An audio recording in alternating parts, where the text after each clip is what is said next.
I tend to be myself more of a contrarian, right? So when everyone is saying, it's uncertain times, don't invest in capex or don't build a plant or don't do this M&A. I tend to look at it the other way to say this is the time to do it when not everyone else is. So yeah, we understand there are uncertainties out there. If you're just talking about supply chain and globalization and globalization moving to more localization or regionalization or even friendshoring, there's going to be opportunities, right? Because in uncertain times, there are always opportunities. So I think my comment would be is, don't look at it as a fearful scenario, but rather as an opportunity to expand markets or potentially go through M&A.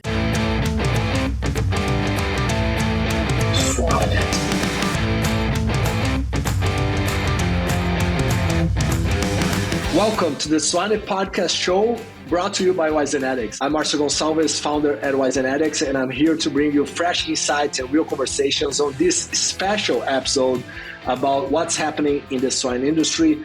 And we're going to be talking about business and other things. So let's get started and see what we can learn in today's episode with a special guest as well, Apoorva Shah. He's the CEO of Sam Nutrition. And again, we're going to be talking about entrepreneurship in the swine industry.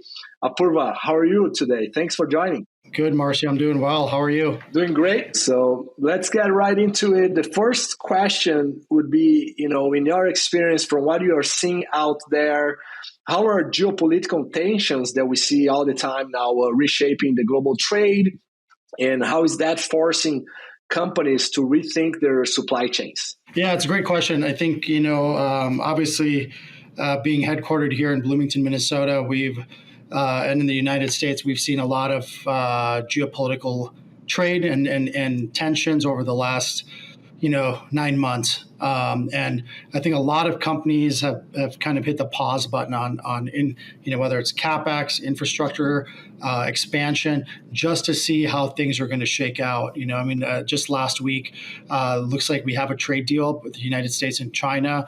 Because of that, we've seen soybean meal prices go up drastically over the last few weeks.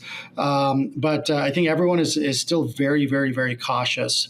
So I think what we are starting to see now is that more companies are saying, well, obviously, since 2018, since the first tariffs were put on China, there's been a China plus one strategy, right? So yes, we can have a core supplier, in China, but we need to find alternate supply. So I think companies have had, at least here in the United States, have had 5 to 7 years to really say, okay, let's figure out a way to move supply chains away from some of these high-risk areas, right? And then COVID obviously exacerbated that issue when we couldn't get certain things. So, supply chains have been, I think there's a lot of supply chain fatigue, right? I think with CEOs and everyone else, we're just like, we want a little bit of consistency. But I believe regionalization is a real thing, right? Or localization and globalization, in my humble opinion, is continuing to, there's a lot of issues with that, right? So it's a lot of the other CEOs is find things close to home, right? If we need to pay a little bit more, but knowing that we have a steady stream of supply, I think that some of them are and us are looking at, hey, you know what, we can take some of those margin hits, just to know that there's a continuity and we don't have to deal with up and down in prices. And some of the other CEOs that I've talked to, they said when the initial tariff announcements were made, they said that was potentially going to hit into their bottom line anywhere from 20 to 40%, right? Just based on where things were going to go. And obviously, there have been a lot of exemptions. There's been 3 annex lists, 1, 2, and 3 that have exempted certain products from tariffs. But some of the other products continue to get tariffed, right? I mean, as we look at construction and building new plants here in the United States, we've seen the cost of steel continue to go up because of the tariffs on steel. So it's been, I think, challenging, but I believe that the current administration has made it very clear that they do want to work out fair trade, right?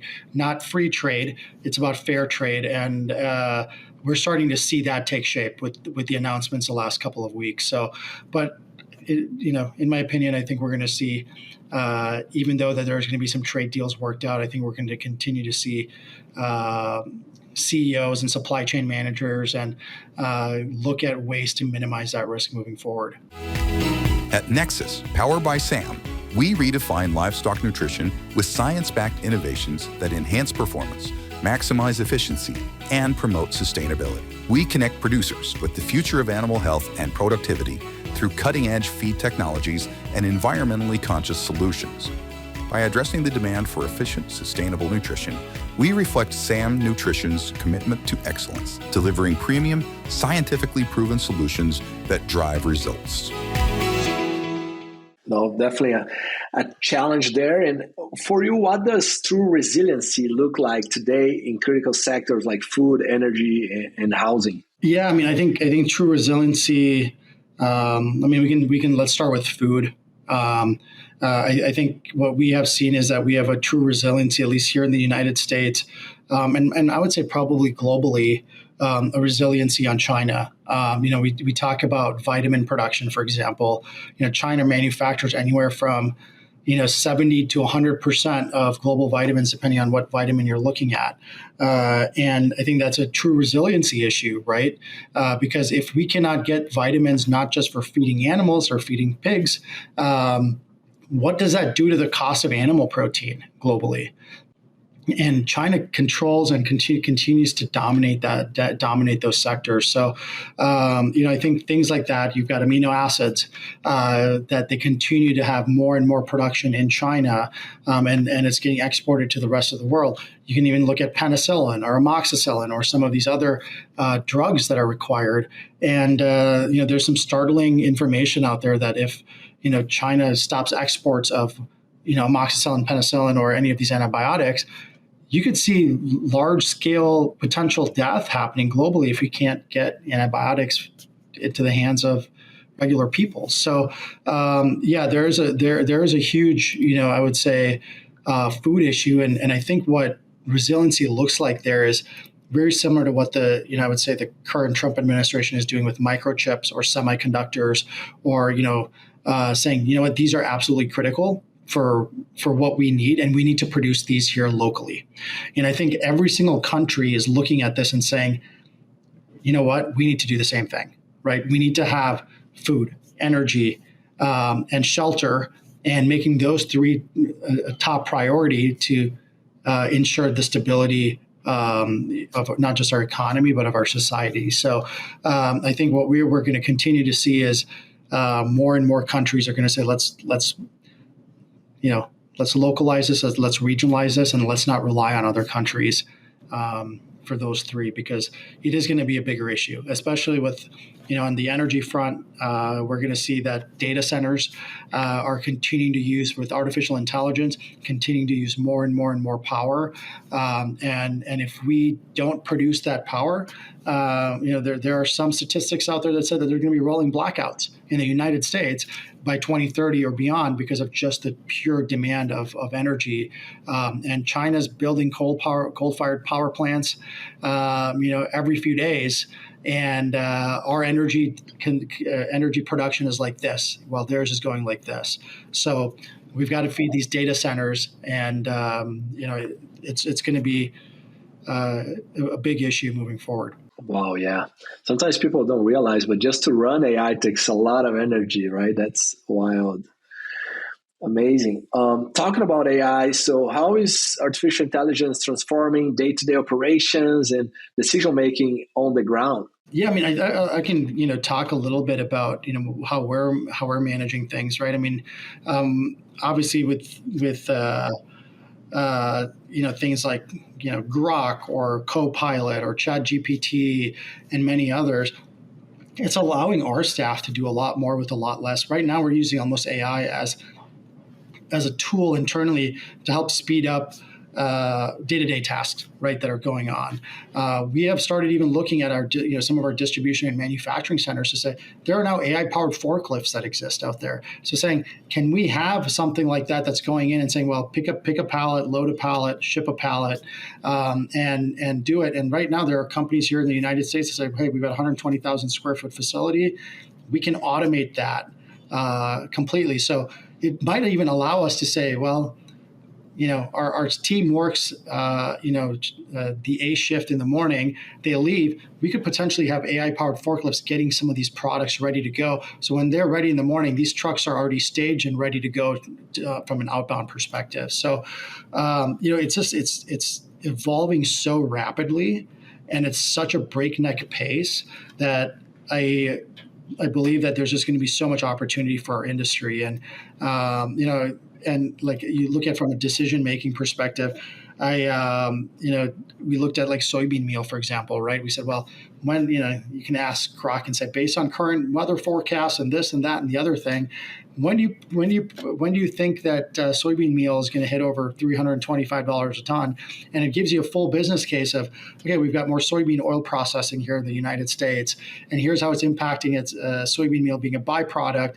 And we believe that soybean meal is going to hit this X threshold by 2027, right? And it's allowing us to do so much more with so much less. And I think truly making everyone's life easier. And I believe it's going to revolutionize the food and ag sector. I love that. And I mean, this whole topic of AI, like the last World Pork Expo, I think my favorite question was to ask everybody that I met, like, hey, how are you leveraging AI? And most of the answers were like, not so much. And I got very concerned, very, very, very concerned, because we as an industry should be leveraging a lot of AI. And I mean, heck, there's the robots. I guess the first one that was announced was Neo, right? $20,000 robot. I mean, in the beginning, it's going to be some training and whatever, but maybe in 3 to 5 years, that's going to be crazy, right? 5 to 10 years, I think a lot of people are going to have robots in their homes. And just to share with the audience briefly on this topic, a few things that we are using as well in the company. There's a website called Lovable.dev. It's a $2 billion company. It's 2 years old, 100 million plus revenue a year already. But that website, you can build any software application. So we are using that to build our own software for our company, and we even launched a software company out of that. But that's mind-blowing, right? The other one, I think some people have heard, it's called Gamma app. You can build PowerPoint presentations in 5 minutes, 10 minutes, which is also crazy. And then finally, the projects, right, in Claude or GPT. A lot of people are using GPT, but they don't use the projects option, which makes it better, more, you can upload files and just be more organized by topic. For example, on that topic, just to, again, share with everybody what I'm doing for my health, I uploaded all my health data, like for the last 5 years, to that, and I ask questions. And so when we meet with a doctor for 10 minutes, they don't have the ability to read through 5 years of results to make a recommendation. So it's amazing. I just encourage everybody on the swine industry to double click in AI. I think a lot of the large companies are going to be slower just because, right? But then the startups, the smaller companies, they have amazing opportunities there. Anything else on this topic before we move forward? No, I mean, I think we're gonna. It's I really see AI transforming a variety of different things. I mean, right now you've got, let's just talk about swine, right? You've got folks on the ground that are managing these barns day in, day out. You've got disease challenges. We've got PED, PRRS that continue to break out here in the U.S. Obviously, ASF is continuing to spread globally, just hit Taiwan not too long ago. But it's going to integrate all of this data that's being collected real time, right? I mean, we're already starting to see that you've got cameras in barns that can pinpoint when a chicken or a pig is getting sick, right? And then we know that the nutritionists are going to be changing some formulas to say, okay, well, we need to probably put some more antibiotics or whatever it may be going in to the animal feed. So taking all of that information, AI is going to be able to, I think, probably decrease mortality substantially. I think it's going to be able to pinpoint disease before it even happens, right? Before a pig gets sick to a point of dying. And I believe that it's going to probably revolutionize the nutrition industry to say, you know what are we feeding these animals? What is going on with soybean meal and corn in the future? This is what we believe, that if soybean meal futures are down, corn futures are up, here's what the next 6 months or a year of a diet that's going to look like, right? And it's going to be able to give all of that to you based on the data that's just coming in. So I think it's going to absolutely revolutionize our industry as we look at everything from robotics, cameras, artificial intelligence, both at the farm level, but also at the nutrition level. And it's going to make our system so efficient, I think globally. So I think it's a very exciting time, and hope everyone in the industry continues to embrace it, because I think it's going to lead to a lot of efficiency. Yes. And what is that quote? You're not going to be replaced by AI. You are going to be replaced by someone that is using AI. So, correct. Everyone out there, you better be using AI. It's crazy. So love it. And on the same topic, with the automation of things like robots and other things accelerating, Apoorva, how should leaders prepare their teams and their workforce for AI-driven disruption? Yeah, that's a great question. And we've already started doing that here internally. As you rightly mentioned, your job's not going to get replaced by AI, right? It's going to get replaced by someone who uses AI. So, one of the things that we've done internally is trained everyone on the AI tools that exist out there. And we know that not all AI tools are the same, right? Because there's also a data integrity portion too. Like, we don't want sensitive data being uploaded into AI and saying, okay, give me a solution, because obviously it's feeding algorithms and all sorts of other things in there. There's a little bit of data privacy issues too. So that was the first step, right? We said, what is AI? What is the data that we can share with AI? What are the privacy risks that are associated with from a data integrity perspective? And then what are some of the next things that we can start doing, right? So we have been talking about this now for at least a year internally. And now we've got, our CRM has AI built in that allows us to start pinpointing, say, okay, this customer has not bought from us in this time, instead of people going out and combing reports. So I think it's really educating the staff to say, yes, AI is here. It's not here to replace your job. It's here to make everyone more efficient. And here are the tools that we can bring to your disposal, so they can use it, right? And I think there's a fear, and I think there's a rightful fear. I mean, you look at some companies like Amazon or Salesforce, right, that say, well, AI is now writing 70% of our code, that can be scary, right, for computer programmers or folks in the information technology sectors. But I think for our business, it's an opportunity to learn and be at the forefront of how AI is going to impact the food and ag sector. I love it. And I mean, over the last 6 months or a year for me, it feels like it's 1999 and you're in Silicon Valley, and the internet is coming, and it's so exciting. It's wild. Now, what do you think is the right balance between investing in AI innovation, and protecting the existing jobs or skill sets? Yeah, and at least in our business, if you're looking at LLMs, they're good, but we still need people, right? And I think long term, I'm not in the AI field. I don't know what the absolute breakthroughs that are occurring every single day, what that looks like. I can kind of see where things will go, especially as you mentioned earlier with like the robot, the Neo robot, right? I mean, that's the first one. There's going to be so many iterations that are going to come out that are going to continue to be better. Very similar to what we've seen with self-driving, right? When Tesla first announced it a long time ago to now where you see full self-driving, it's going to take 10 years to really kind of perfect the technology. But in the meantime, I think what we have to look at is saying, well, yes, our jobs are protected. AI is a tool that's here to assist you. It's not here to take your job over. But we want to continue to invest in things that our employees need, right? So, I mean, we're going to start looking and saying, well, what are some of the mundane tasks, right, that you have to do day in and day out, right? For if you're inside sales or exterior sales, okay, you're combing through data, right? So now let's get AI to do that for you, so the mundane tasks are off your plate. If you're in supply chain or procurement, you're saying, well, what's it going to look like to say, instead of me sitting here combing through data and Excel sheets, we can get purchasing recommendations from our AI robots to say, this is based on supply and demand. Here's when we should be purchasing next, right? Or combing through, what's happening with copper prices because of, an Indonesian mine that flooded, and we saw the price of copper go up. What does this mean long term? So it's really investing in those things, in the tasks that are really mundane, and getting those off of the plates of folks here so that they can go focus on strategic initiatives.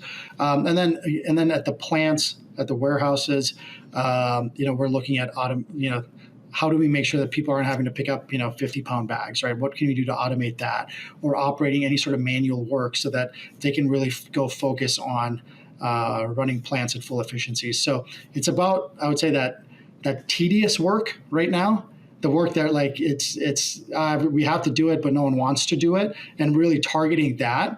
And I think that helps to get some motivation up for everyone to say, look at what AI can do for us. I love it. And what's crazy to think, right? Nobody anticipated that, like you said, the software developers would be the first ones to pretty much be replaced to a degree with AI, and then, right, maybe lawyers. And now I have some friends like, who are you using for a lawyer? And they're like, I'm using ChatGPT. Okay, well, consult a lawyer for sure. But for simple things, it's amazing. And now the handy jobs, like the handyman type of jobs, plumbers and roofing, that kind of stuff, those are going to be the last one's probably to be replaced. But I think what it's cool here for anyone that is afraid is that 20 years from now, I think the future is of abundance, right? To a degree, I don't. It doesn't matter if one agrees or disagrees with like universal basic income, but if the future is abundant and there's a lot of robots doing the boring work, at 20 years from now, people are going to be like, okay, do whatever you want, do the thing that you love, which can create a whole lot of other problems, like what's the meaning of life and stuff. So that's a whole different conversation. On that topic, I 100% agree with you. I think the way kind of I look at the future is very similar. You may have, say, one parent who's a software developer, right, and one parent who's doing something else. One parent may lose their job, but like as you mentioned, the future is so abundant that AI should really be deflationary long term. The prices of things should continue to go down. So you may have two parents right now that are working, and they say, and we know what's happening with birth rates right across the world. Birth rates in most countries are continuing to go down. So, and in some countries, even in the United States, they're saying, well, we just can't afford to have kids. So if the future is so abundant and the prices come down, if you got one parent working at home and one parent that's not, you're going to probably have a new baby boom, right? Because you're going to have more parents are going to say, we can actually afford to have kids. And the universal basic income is a political question, so we won't go there, but that may be coming in the future too. Who knows? Yes, it's going to be a very interesting future. I love it. How can business leaders turn volatility and uncertainty into opportunities, you think, for innovation and market expansion? Yeah, I think another great question. I tend to be myself more of a contrarian, right? So when everyone is saying, it's uncertain times, don't invest in CapEx, or don't build a plant, or don't do this M&A. I tend to look at it the other way, to say this is the time to do it when not everyone else is. So yeah, we understand there are uncertainties out there. If you're just talking about supply chain and globalization, and globalization moving to more localization or regionalization, or even friendshoring, there's going to be opportunities, right? Because in uncertain times, there are always opportunities. So I think my comment would be is, don't look at it as a fearful scenario, but rather as an opportunity to expand markets or potentially go through M&A. Here in the United States, in the next 5 to 10 years, we're going to have a lot of baby boomers, the baby boomer generation that's retiring, and they're going to have businesses that they have to sell, right? And we just saw this, I would say even more recently right now with that public announcement with like Alltech and ADM, right? That they're combining and creating this new entity. So you've got two massive behemoth companies that are saying there's opportunities for us, right? To cut down costs and increase efficiencies and put our powers together. And I think those are the opportunities like that are going to continue to come out during these times of uncertainty. So I think was it Warren Buffett that said, always when people are greedy, be fearful, and when people are fearful, be greedy. So I kind of like to live by that motto. When it comes to raising healthy, strong swine, the environment makes all the difference. Pancopia provides better environmental conditions for swine so that they can grow faster and more efficiently. Grow smarter, grow stronger, and watch your profits soar. Pancopia, the future of swine care starts here. Visit pancopia.com today to learn more. Fascinating. Apoorva, from a CEO's perspective, how do you balance mitigating risk with making these bold bets that you are talking about to drive growth? Yeah, I think again, great question, and I'm going to go back and just say, I think as I look at kind of the animal feed and animal protein industry, I mean, we haven't had, I would say, too much innovation, I would say, in the last 5 to 7 years, right? I think it's from an innovation perspective, it's kind of flatlined. If you go back from the 80s to, maybe mid 2010s, we've seen innovation kind of go like this, and now it's starting to flatline. So to answer your question about mitigating risk, I think you've got to have shared risk. So I think joint ventures, again, I'll use the Alltech ADM example, right? They see an opportunity to combine, share the risk, share the reward. And I think that's where things are going to continue to grow in the future. It's going to be partnerships, joint ventures, and ways for us companies to work together to help mitigate the risk and then still continue to, make bold bets. But I think it's going to be shared risk, shared reward in the future. I love it. What are the top mistakes people and business leaders and entrepreneurs make when they're running a company, in your experience? Before I joined SAM, I worked for a startup company, and it was not in this industry. It was not in food and agriculture. And while I was a first employee there for the group, and I tend to use this story where I just said, I learned how not to run a business there. And it was just as important as to how to run a business. And I would never trade that experience for anything because I learned so much there. But I think one of the things is your mission statement is so important, right? And your mission statement will change because when I joined SAM Nutrition, family business, my dad started it and, joined in 2011, our mission statement was completely different than it is right now. And we have to continue to change that mission and vision statement every few years, I'd say every 5 years, because the markets change and things change. And so I think for the biggest mistake I see is that don't try to be everything to everyone, right? Use a sniper rifle approach rather than a shotgun approach.